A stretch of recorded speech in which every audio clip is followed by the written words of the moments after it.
In the 21st century, the Mediterranean Sea is fast becoming a mass grave.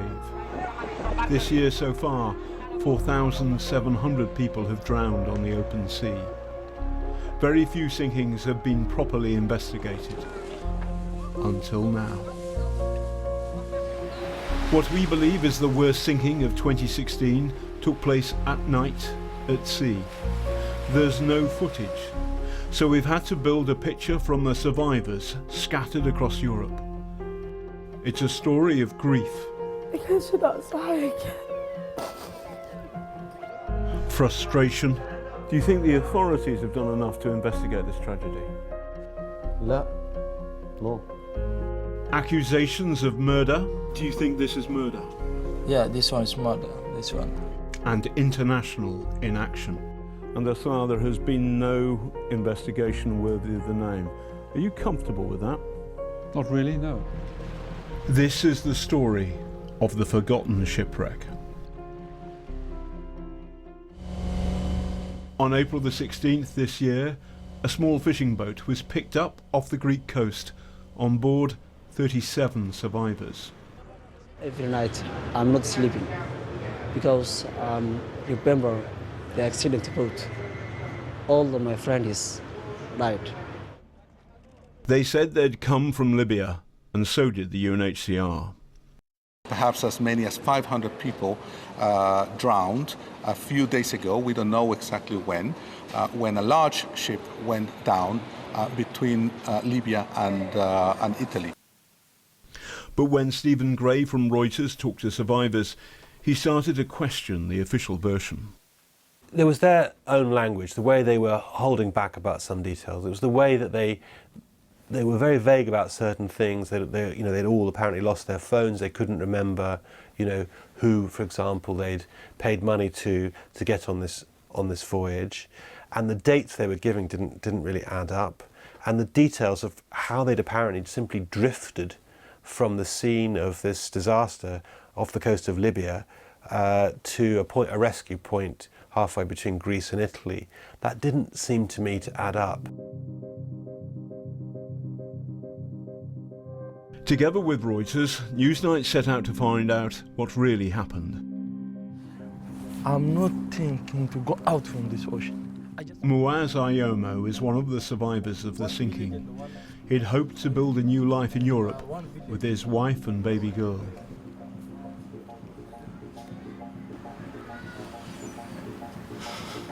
Muaz, his wife and daughter, along with 200 other migrants, were loaded off a small fishing feeder boat onto a deep-sea fishing trawler.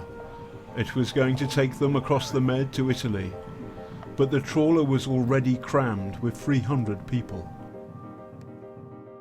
Daa'ima kiyya kana qabadhee jira, isiinis na cinaan teettee yeroo san jechuudha. Nuti jalaan jirra, asiras nama naqanii gubbaaras nama naqan jechuudha.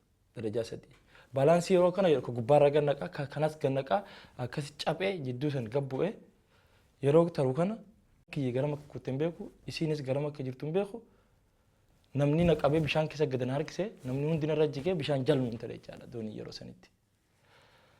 Anni booyaa guyyaa kunyan kana fayyaan arganne sammuun xiilikkii hin jirtu gurruma keessa nayyiitti kana yaadadha seenaa hojii dabarsine yaadadha sammuun xiilikkii hin ture galchiraa baan hunda ijoollee manna qabee naan ta'e malee hin beeku.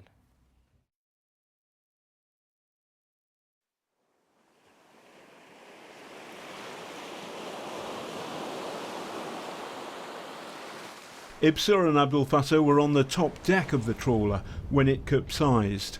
They've made it to France.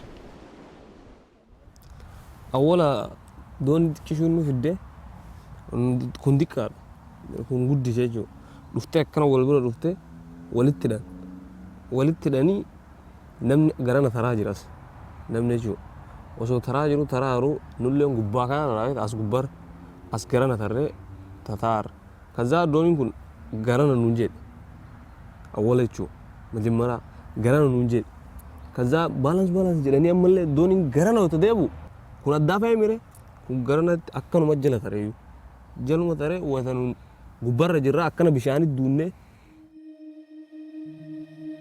Overloaded boats can sink all too easily. At least this boat capsized in daylight when migrants crowded to one side after spotting an Italian naval ship. The trawler in our story sank at night. The physics of the sinking are simple. 500 people weigh roughly 10 tons. If 10 tons of cargo shift suddenly, then a boat can capsize. Reefii yeroo san du'e ni jira isaaf dura qaqqaba daakaa san bira guga naqabaa jedhee itti yaa ture Somaaliit akka jira haadanaa darbanii naqabanii ol na baasan yeroo san jechuudha. San booda ijoolleen muraasni ni dhufanii sagalee kiyya dhagahanii daakanii gama kiyya dhufanii muwaaz naqabi jedhanii nama lama harkisee baase sadaffaa harkisee ka baasu jiru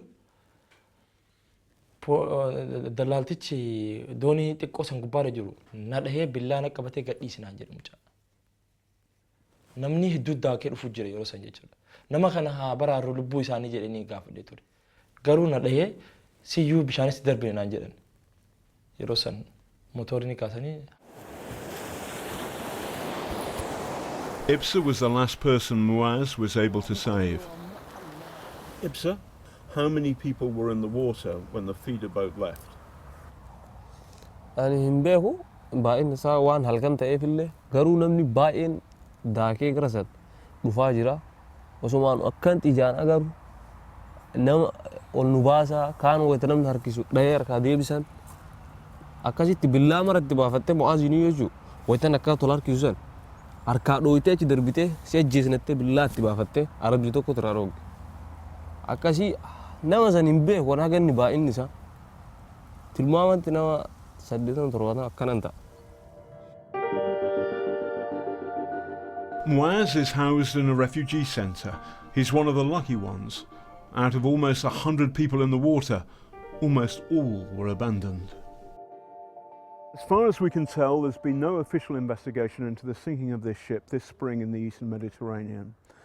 But the evidence is available. There are survivors living in refugee centres like this one behind me. And that evidence points to not just mass killing, but something darker than that. Murder. And there's a crucial fact that everyone has overlooked, an error that has prevented the relatives of the dead getting any kind of justice. The survivors told everyone they came from Libya, but that was a lie. The boat left not from Libya, but here in Egypt. Was the story about Tobruk true? Dhugaamiti Alexandria irraa kaananti. Dhugaa uummata Masrii noo jijjiira namni jaha. Masrii yoo jettanii himtan duubatti isin deebisan Giriis badduudha nuun jedhanii nu sodaachisaa turan. Tubruqeedhaa himadhaa nuun jedhan. Saniif Tubruq hin himanne. Libya is in chaos, but Egypt is firmly under the heel of its strongman President Sisi. So there's a big question. What is Egypt doing to police its people smugglers? Not much, it seems. The migrants bought their tickets here in Cairo from brokers. 500 people on the boat, many at $2,000 each. That could be as much as $1 million gross. Even after expenses, the smugglers are making a killing. I travelled to a village in the Nile Delta where 9 boys who were on the boat came from.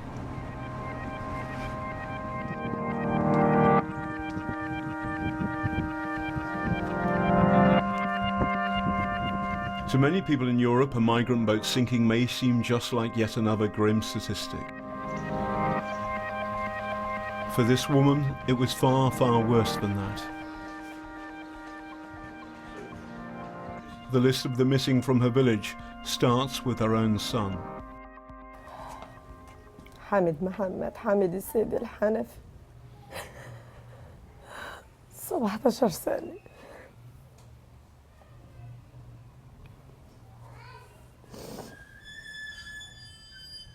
محمد عبد الله شفيق قده 17 سنة. هم كلهم صغيرين.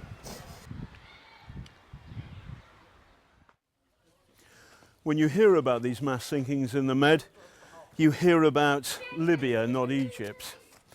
But our investigation has shown that as many as 150 Egyptians may have died in this tragedy. The Egyptian authorities haven't investigated. So you might well ask, why is that? Have the Egyptian authorities got something to hide? ما هو ما فيش تحقيق لأن الحكومة المصرية هنا معلش ما فيش.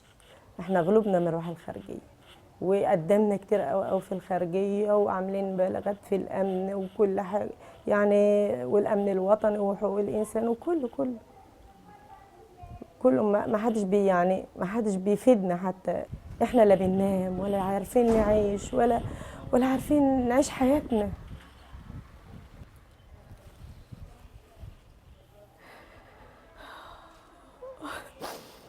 كان عايز يبقى حاجة وحاجة كويسة عشان بابا، بس ما كنتش عايزة يبقى حاجة، ما كانش ناقصه حاجة. Because there's been no full inquiry, she believes that her son may still be alive. This is what we understand of the doomed voyage. Most migrants leave the beach at Alexandria at night in small boats like these. They're picked up by the smugglers' feeder boat. The feeder boat sails west to meet the trawler in international waters. It's while the feeder boat is transferring the human cargo to the trawler that disaster strikes. Lost at sea, we believe, around 190 Somalis, 150 Ethiopians, 160 Egyptians and others from Sudan and Eritrea. Roughly 500 people in all. This is Miami Beach, Alexandria, where some of the survivors said their voyage started. And over there, that place with a little hut, that's a military post. The idea that hundreds of migrants could leave this place in a police state like Egypt without being seen, well, that's a little far-fetched.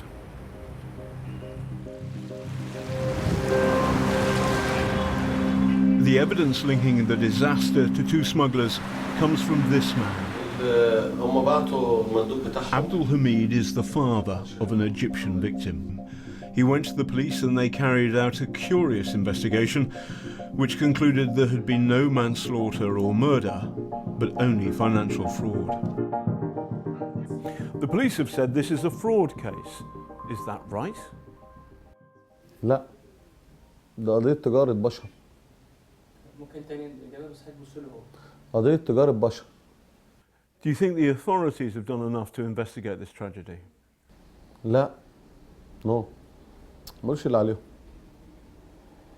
ومعاه القضية، ورق القضية معايا وكل حاجة معايا، تشوف ورق القضية وريهولك، ورق القضية موجود معايا. متهمينهم بالاسم وعارفين كل واحد ساكن فين. عارفين كل واحد ساكن فين ومقيم فين وبيعمل ايه وكل حاجة. بس مش عارفين يوصلوا له. The alleged leaders of the smuggling gang are known by their nicknames, the Doctor and Al-Boogie. Abdul filmed one of the alleged smugglers talking about the sinking. He claims the man was sent by Al-Boogie. اللي كان بيحصل في الفيديو ان هم لما خدوا الاحكام اتحكم عليهم جايين يقعدوا ويعرضوا مبالغ من المال في التفاوض في سبيل ان احنا نتنازلهم عن القضيه. وجاي بيتفاوض عن طريق مين؟ عن طريق اسماعيل البوجي والدكتور عبيد. جايين بيتفاوضوا بقى عايزين ايه؟ يخلصوا مشوار القضيه، يدفعوا مبالغ من المال ويتفاوضوا. فطبعا احنا ما وافقناش بالكلام ده. We wanted to ask this man, Al-Boogie, about his alleged role in the sinking. But no one was in. We were told that he was on the run. The alleged smuggler known as the Doctor did not return calls made by our investigation. Back in Cairo, we set out to track down a Somali broker. We wanted to challenge him about his role in the loss of so many lives. But the secret police had other ideas.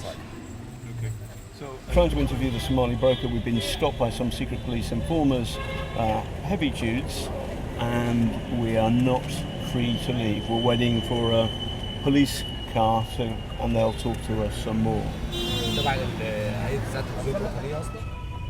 We're now being escorted to the police station.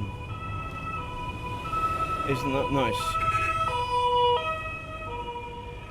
Comically, the Egyptian authorities seem keener on preventing journalism than people smuggling. As a result, the mass drownings continue. In September, another overloaded vessel sank off the coast of Egypt, but this time so close to the shore that the authorities were compelled to act.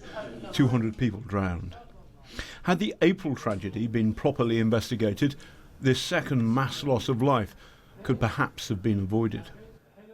In Egypt, a spokesman for the Minister of Justice said, "If the occurrence of such a crime is proven, Egypt certainly will not hesitate to conduct the necessary investigations to uncover it and arrest the perpetrators and bring them to justice." But Egypt isn't alone. Greece, the country where the survivors landed, has not investigated. No official body, national or multinational, has held anyone to account for the deaths or even opened an inquiry into the shipwreck. As well as the tragic loss of life, Europe's own security is being undermined. I went to The Hague to ask the head of the European police agency, Europol, why it had failed. So we believe 500 people died in this, the biggest mass drowning of 2016, and thus far there has been no investigation worthy of the name. Are you comfortable with that? Not really, no. I mean, I think this is a humanitarian disaster. The absence of, clear answers in this case, I mean, to be fair to the authorities involved, reflect the difficulty in getting to the heart of the story, conflicting information from the survivors and elsewhere, and really some significant investigative problems in identifying who is criminally responsible here. But of course, it's an uncomfortable situation that we've ended up with.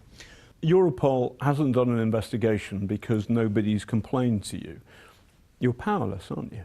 No, because of course when it is referred to it, we can institute our full range of intelligence sharing, operational support, expertise, capabilities that we have at Europol in the way that we've used in many, many cases to hunt down and successfully target these people smuggling organizations. Now in this case, I think there's been some very good work done in your investigation. I'm happy to receive, I would like to receive the investigative file that you found, and we will look at it again and we will take it to the Greek authorities and see if there's much more that we can do that Europol can support at a European level.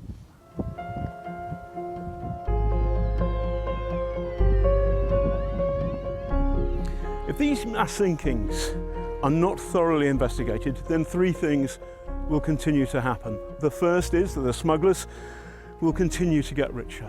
The second is that Europe will not be able to put pressure on the host companies like here in Egypt. And the third, the worst of all, is that thousands of people will continue to drown. And for the people who have lost loved ones, no investigation means grief without end.